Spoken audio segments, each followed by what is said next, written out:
ये प्रेस वार्ता भारतीय युवा कांग्रेस ने पूरे हरियाणा प्रदेश में हर जिले तक इस अभियान को, जिसका नाम जय जवान है, ये ऐसा संवेदनशील मुद्दा है, दिल को छू लेने वाला मुद्दा है, जो भारतीय फौज में जिस प्रकार से फौज के साथ खिलवाड़ किया, फौज में जो नौजवान अपनी भर्तियों के लिए भर्ती प्रक्रिया में जो अपना तपस्या करके फौज में देश की सेवा करने के लिए जाते हैं, उनके साथ खिलवाड़ किया। ये अभियान उन नौजवानों के लिए है जिनको 2019 से 2022 के बीच में जो सैनिक भर्ती होने थे भारतीय फौज में, जिनको आज अग्निवीर का नाम दिया गया, अग्निपथ स्कीम के तहत आज जिनका सुख सुविधाएं, जिनको जो पहले परमानेंट फौजियों को और अग्निवीरों में दोनों में जो अंतर आया, जो उनके साथ खिलवाड़ किया गया, इस कैंपेन के माध्यम से हम उन युवाओं तक पहुंचेंगे। उन 1.5 लाख लाभार्थियों को युवा कांग्रेस ये भरोसा दिलाएगी कि उनकी आवाज कांग्रेस पार्टी, युवा कांग्रेस और राहुल गांधी जी स्वयं बनेंगे।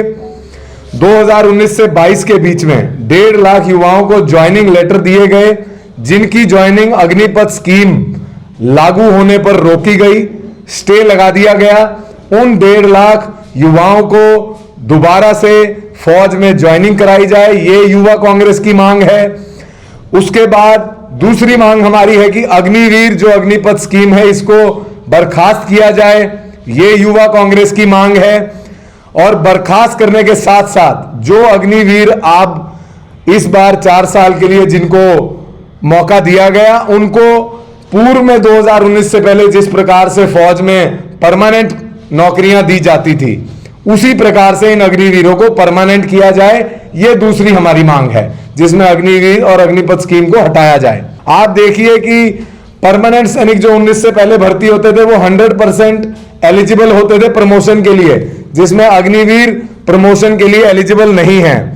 उनको डीए अलाउंस दिए जाते थे, अग्निवीर को कोई डीए अलाउंस नहीं है। उनको ग्रेचुइटी दी जाती थी, इनको कोई ग्रेचुइटी नहीं है। सीएसडी कैंटीन की सुविधा उनको पूरे लाइफ और रिटायरमेंट के बाद भी कुछ परसेंटेज मिलती थी, जो कि अग्निवीरों को सिर्फ 4 साल के दौरान मिलेगी। उसके बाद एनुअल लीव 60 दिनों की होती थी, जो अग्निवीरों की 30 दिनों की एनुअल लीव है।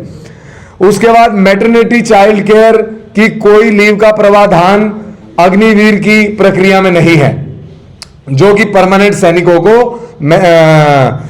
मैटरनिटी लीव मिलती थी। और परमानेंट सैनिकों को piece posting plus tough posting दोनों मिलती थी, लेकिन अग्निवीर में मैक्सिमम 90% सारी टफ और फील्ड पोस्टिंग रहती हैं। तो ये कुछ ऐसे डिफरेंसेस हैं जो अग्निवीर और परमानेंट सैनिकों में हैं। तो हमारी नरेंद्र मोदी सरकार से दरख्वास्त है, हम ये कागज जिसमें हम युवाओं को, ये मोबाइल नंबर हमारा है और ये स्कैनर, जिसके माध्यम से इस ऐप में हम नौजवानों को जो फौज की तैयारी कर रहे हैं और जो ऑलरेडी 1.5 लाख लाभार्थी हैं, उनको इस अन्याय के विरोध में, न्याय के युद्ध में हम न्याय पत्र बांटेंगे, जो 1 तारीख से लेकर के और 28 फरवरी तक बांटा जाएगा। 5 मार्च से 10 मार्च तक हम शहीद स्मारकों पे प्रदर्शन करेंगे और 17 से और 20 मार्च तक हम पद यात्राएं करेंगे, जो जय जवान अभियान के तहत चलेंगी। 2014 से पहले बड़ी बड़ी बातें की गई, हम बेरोजगारी कम कर देंगे, युवाओं को 2 करोड़ नौकरियां देंगे, महंगाई कम कर देंगे, ऐसे ऐसे स्कीम्स ले आते हैं। जीएसटी इन लोगों ने लगाई, नोटबंदी इन लोगों ने की, लेकिन हमारी जनता सभी चीज़ों को, पढ़ी लिखी जनता है, किसी को समझाने की ज़रूरत नहीं है, पढ़ी लिखी जनता है, सभी भली भांति जानते हैं किस तरह से वोट बैंक की राजनीति ये लोग करने आ गए हैं। आज आप देख सकते हैं राम मंदिर की बात को, भगवान सबके हैं, हम भी राम मंदिर की, राम भगवान की पूजा करते हैं, लेकिन ये जिस तरह से एजेंट बनने का काम कर रहे हैं आगे आके, अगर हमने दर्शन करने होंगे तो हम मंदिर में जाके दर्शन कर लेंगे, लेकिन जिस तरह से केंद्र सरकार जो एजेंट बन के कहती है कि आज आप मंदिर में दर्शन करने ना आए, आपको किसने ये हक दिया है कि आप मंदिर के दर्शन करने से हमें रोक सकें? जहां जहां पर गैर बीजेपी सरकारें हैं, वहां पे हमारे जितने भी केंद्र से फंड जो जाना है वहां पे रोक दिया जाता है। हमें फंड नहीं दिया जाता, हमारी सरकारों को वहां पे डेवलपमेंट के लिए कोई पैसा नहीं दिया जाता। क्यों? क्योंकि ये केंद्र में बैठे हैं और जहां पे इनकी बीजेपी की सरकार है, आप देख सकते हैं अंधाधुंध पैसा जो है सरकारों में जा रहा है। मैं हिमाचल प्रदेश से ताल्लुक रखती हूँ। कोरोना काल में पहाड़ी इलाकों में जिस तरह से पूरी बर्बादी हो गई, टूरिज्म जितने हमारे वहां पे टूरिज्म प्लेसेस हैं, वहां पे किस तरह से टूरिज्म एरिया में जनता आई और उनको किसी ने पूछा नहीं, वहां पे लोग मर गए, बर्फ के नीचे दब गए, पहाड़ियों में दब गए, लेकिन इन्होंने केंद्र पर सरकार ने चूं तक नहीं की, वहां एक पैसा तक नहीं भेजा।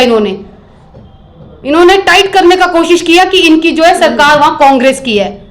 ये भेदभाव कर रहे हैं, धर्म के नाम पे वोट मांग रहे हैं और आप सभी जानते हैं कि आज महंगाई चरम सीमा पर है। तो आज हम जिस मुद्दे पे बात करते हैं, हमारी मांग है, कांग्रेस पार्टी की मांग है कि जिस तरह से भर्तियां पहले होती थी, एक प्रोटोकॉल होता था, पहले की तरह हम मांग करते हैं कि वैसे ही भर्तियां की जाए। हमारे 4 अग्निवीर शहीद हो चुके हैं, उसके घर के सामने उनके शव को लिटा करके और छोड़ के चले जाते हैं। क्या यही देश की सेना? क्या यही इसी मोटिवेशन के साथ आप चाहते हैं कि हमारे नौजवान लड़े? इसलिए ये अब अखबार वालों ने, इन्होंने मीडियाज ने जो मोटे मोटे घरानों ने खरीद लिया इनको, जो इसको गोदी मीडिया बोलते हैं, इन्होंने इस न्यूज़ को दिखाना बंद कर दिया। क्या ऐसा ही देश चलेगा? क्या हम अपने सैनिकों के साथ, जो देश अपने सैनिकों का, अपना शहीदों का सम्मान नहीं करता, वो ज़्यादा लंबा नहीं चलता। इसलिए मेरी प्रार्थना है इस मोदी सरकार से कि जागे और इसको जो है इस आग के साथ ना खेले, इस देश के साथ ना खेले। नहीं तो भगत सिंह राजगुरु किसी आर्मी के जो है हिस्सा नहीं थे, वो जो है इस देश की, इस माटी के हिस्सा थे। उन्होंने अपने देश की आज़ादी की लड़ाई लड़ी और ये नौजवान टीम, कांग्रेस पार्टी की, राहुल गांधी की ये टीम, ये नौजवानों की टीम आज खड़ी हो गई है। हर घर तक अपने देश की सेना को बचाएंगे और इस देश को बचाएंगे।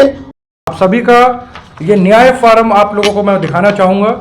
ये न्याय फार्म सभी से भरवाया जाएगा जो एक्स मिलिट्री, एक्स सर्विसमैन परिवारों से आते हैं। कोई ऐसे लोगों से आए जो अपना ताल्लुकात रखते हैं, जो आगे इस चीज़ में इन्वॉल्व होना चाहते हैं, उन सभी लोगों को जोड़ा जाएगा, युवाओं तक अपनी मुहिम को पहुंचाया जाएगा।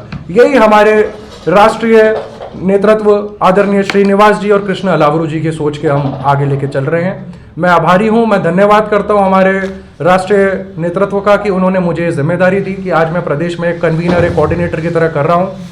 और मीडिया के माध्यम से मैं बताना चाहूँगा, 22 के 22 जिलों में हमारे पास जिला के संयोजक हमने नियुक्त कर दिए हैं। आज हमारे साथ हमारे जिला पानीपत ग्रामीण के जो हमारे जिला अध्यक्ष हैं सुमित गनगस जी बैठे हैं। इन्हीं को ये जिम्मेदारी आज हमने दिया है, क्योंकि हमारे यहाँ अब अगर आप खास तौर पर अगर पानीपत की बात करें तो ये उतनी सक्रियता यहाँ पे नहीं है, जितने युवा उतनी तैयारी फौज के लिए नहीं जाते जितने हमारे फिर भी दक्षिण हरियाणा से, आप गुड़गांव बेल्ट से और नारनौल जिला महेंद्रगढ़ तक की बात करें।